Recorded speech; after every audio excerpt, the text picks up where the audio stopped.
నమస్తే. శ్రీ మాత్రే నమః. శ్రీ గురుభ్యో నమః. ఖగోళ శాస్త్రంలో, జ్యోతిష శాస్త్రంలో చాలా చాలా మార్పులు జరుగుతూ ఉంటాయి. ప్రతి నిత్యము, ప్రతి నిమిషము ఇలాగ మనకి గ్రహాలు కలుసుకోవడము, 2 గ్రహాలు కలవడము, 3, 4 గ్రహాలు కలగడము, ఇలాగ కలయికలో రకరకాల ప్రయోజనాలు ఇవ్వడము. అది మనుషులకు, నేచర్‌కి, మన దేశానికి ఇట్లాగా రకరకాల గ్రహాల సంయోగంలో జరుగుతుంటాయి. అయితే ఇప్పుడు మనం ప్రస్తావించుకునేది ద మోస్ట్ పవర్ఫుల్ గ్రహాలు 2. అంటే అన్నీ పవర్ఫుల్లే. అందులో 2 విరుద్ధ గ్రహాలు రవి, శని. వీళ్ళిద్దరూ పేరుకు తండ్రి కొడుకులే అయినప్పటికీ కూడా 2 విభిన్నమైన గ్రహాలన్నమాట. అంటే ఒకళ్ళేమో కర్మప్రదాత. మనం ఏ కర్మ చేస్తామో ఆ కర్మకి తక్షణమే అప్పటికప్పుడు రిజల్ట్ ఇచ్చేసేది ఒకరైతే, ఒకరు ఆరోగ్యం మీద, అధికారం మీద, ఇలాంటి వాటి మీద ఫలితాలను ఇచ్చే గ్రహం అన్నమాట.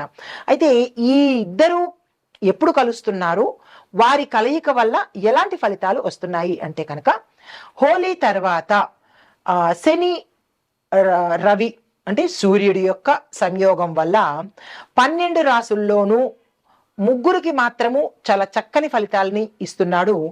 మిగతా రాసులకు కొంచెం మిశ్రమ ఫలితాలతో ఇవ్వబోతున్నాడు అనమాట.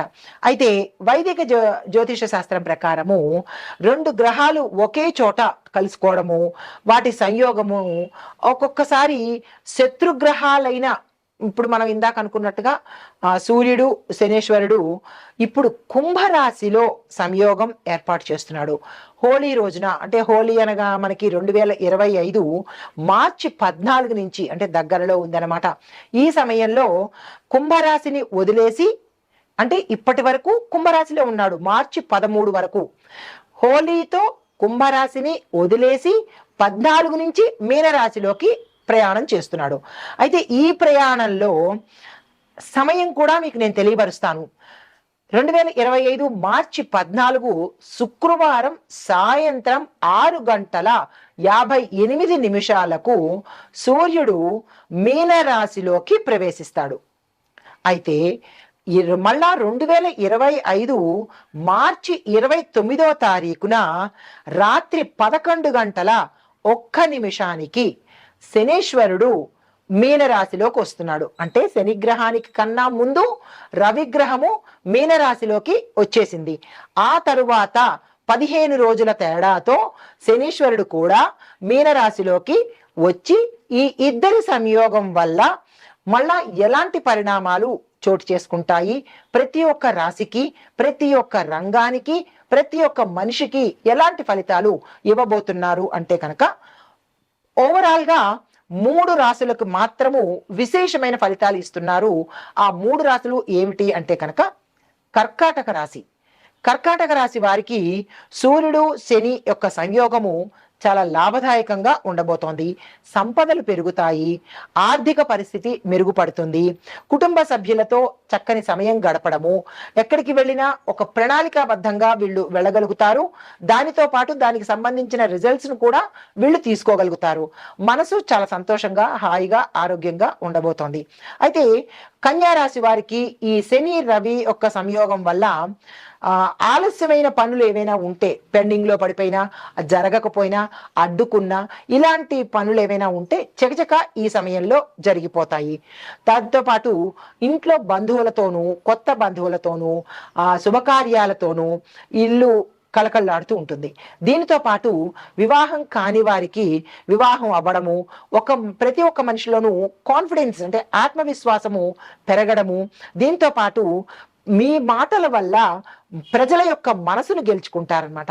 ఇది చాలా సంతోషకరమైన పరిణామము. తర్వాత రాశి మీనరాశి.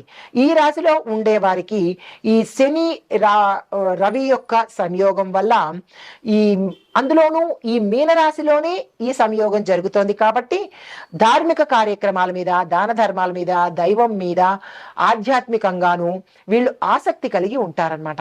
దీంతో పాటు సంపద పెరగడానికి వీరి యొక్క కష్టము సత్ఫలితాన్ని ఇస్తుంది. కొంతమంది ఎంత కష్టపడ్డా కానీ ఫలితాలు రావు, కానీ ఈ రాశిలో ఉండే వారికి కష్టపడడానికి దానికి తగిన ఫలితము వెంటనే వచ్చేస్తుంది అనమాట.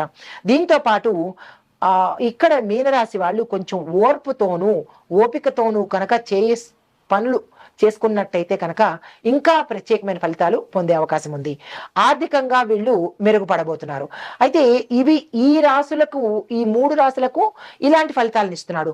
అయితే మరి అంటే ఓవరాల్ గా మరి మేషం నుంచి మీనం వరకు ఈ రాశులను కూడా కలుపుకొని ఒక్కొక్క రంగానికి ఎలా ఉండబోతోంది అనేది ఇప్పుడు చూద్దాం మనం. ఇప్పుడు మనము రవి శని యొక్క సంయోగం వల్ల మేషాది ద్వాదశ రాశుల వారికి ఎలా ఉండబోతోంది, ఎలాంటి ఫలితాలు వీరి యొక్క సంయోగం వల్ల వీరు అనుభవించబోతున్నారు, వృత్తిపరంగా, వ్యాపార పరంగా, వ్యక్తిగతంగా, కుటుంబ పరంగా, ఆరోగ్యపరంగా ఎలా ఉండబోతోంది అనే అంశాలను వివరంగా తెలుసుకునే ప్రయత్నం చేద్దాము.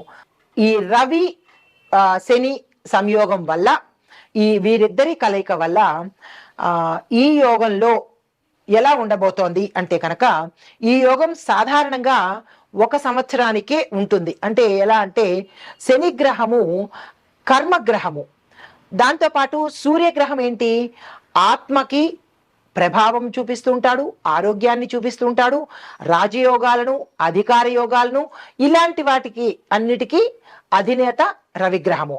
అయితే ఏ ఒక్క యోగమైనా ఇంచుమించుగా 1 సంవత్సరం కాలం పాటు, కొన్ని రోజుల పాటు ఉంటుంది. అయితే ఇక్కడ సూర్యుడు మనకి గమనించుకోవాల్సిన విషయము, ప్రతి నెల రాశులు మారుతూ ఉంటాడు. అంటే ఆయన యొక్క కాలగమనము 30 రోజులు మాత్రమే. అయితే ఇప్పుడు ఈ రాశిలో, ఈ సంయోగంలో శనితో కలిసి ఉన్నాడు కాబట్టి శనితో 30 రోజుల పాటు ఉంటాడు. శనేశ్వరుడు 2.5 సంవత్సరాల పాటు ఉంటాడనమాట. అంటే మీనరాశి వారికి ఈ శని రవి కలయిక, 30 రోజులు, శని కలయిక వల్ల, సంయోగం వల్ల 2.5 సంవత్సరాల పాటు ఈ ప్రభావం ఉండబోతోందన్నమాట. అయితే ఈ తేదీలు కూడా మనం పరిశీలన చేసుకున్నాం ఇందాక, సమయము, తేదీలు కూడా చెప్పడం జరిగింది. అయితే మేషరాశి వారికి ఎలాంటి ప్రభావాన్ని ఈ రవి శని ఇవ్వబోతున్నారు అంటే కనుక, కెరియర్లో కానీ జాబ్లో కానీ చూసినట్టయితే ఉద్యోగస్తులకు ఒత్తిడి ఎక్కువగా ఉంటుంది, విపరీతమైన స్ట్రెస్ ఫీల్ అవుతారు, మానసిక ఆందోళన, మానసిక ఒత్తిడి, స్ట్రెస్, దాంతోపాటు శారీరక ఇబ్బందులు ఇలాగా ఎక్కువగా అయ్యే అవకాశం కనబడుతోంది. ప్రభుత్వ రంగంలో పనిచేసే వాళ్ళకి చిరాకు కలిగి ఉద్యోగం మానేద్దామా అన్న స్థాయికి వెళ్ళిపోయేటట్టుగా ఈ యోగం కనబడుతోంది. వ్యాపారంలో చూసుకున్నట్టయితే కొత్త ఒప్పందాలు చేసుకునే వాళ్ళు మాత్రము జాగ్రత్త చూసుకోండి. పెట్టుబడులకి అప్పుడే వెళ్ళకండి, ఆచితూచి ప్రవర్తించండి. అయితే ఖర్చులు, ఆర్థిక పరంగా చూసినట్టయితే ఎక్కువ ఖర్చులు కనబడుతున్నాయి, నష్టాలు కనబడుతున్నాయి, తరువాత చోర భయం ఎక్కువ కనబడుతోంది, ధన నష్టము కనబడుతోంది. దీంతో పాటు మీ దగ్గర నుంచి, అంటే ఇప్పుడు మనం చెప్పుకోవాలంటే సోషల్ మీడియాలో డబ్బులు పోతూ ఉంటాయి కదా, స్పామ్ జరుగుతూ ఉంటుంది. దాంతో పాటు ఏంటంటే మనకి ఈ ఆదాయ మార్గాల్లో మీరు ఇంత వెయ్యండి, అంత వెయ్యండి అని చెప్పి కొన్ని స్కామ్ దారులు మీ దగ్గర నుంచి ధనం చోరీ చేసే అవకాశం కనబడుతోంది. తగు జాగ్రత్తలు తప్పనిసరిగా తీసుకోండి. కుటుంబ పరంగా చూసినట్టయితే అభిప్రాయ భేదాలు తలెత్తడము, అన్యోన్యత లేకపోవడము, భార్యాభర్తల మధ్య, కుటుంబ పెద్దల మధ్య, బంధుమిత్రుల మధ్య, ఇలాగ ఎటు చూసినా కొంచెం అలజడి, ఆందోళన, కొంచెం చిరాకులు కలిగే అవకాశం కనపడుతోంది. అయితే ఆరోగ్యపరంగా చూసినట్టయితే మానసిక ఒత్తిడి వల్ల గుండెకు సంబంధించినటువంటి సమస్యలు తల ఎత్తే అవకాశం కనబడుతోంది. చాలా జాగ్రత్తలు తీసుకోండి. ఎందుకు అంటే ఇక్కడ ఇద్దరు మోస్ట్ పవర్ఫుల్ ప్లానెట్స్, ఒకటి రవి, ఒకటి శని.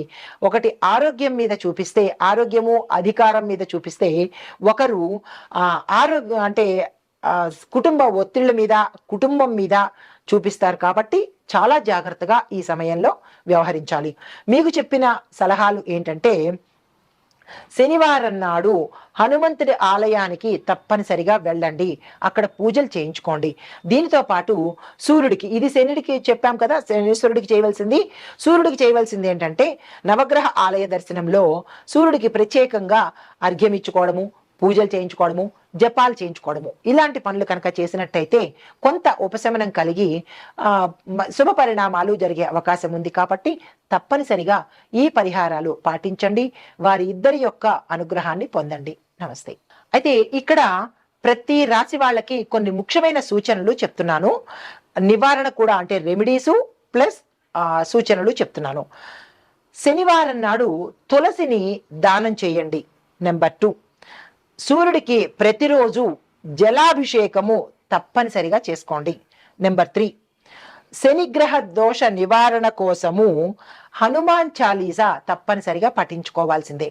శనీశ్వరుడికి రెమెడీ ఒక్క హనుమంతుడు శివుడు తప్ప మరి ఏ దేవుడు చెయ్యలేడు.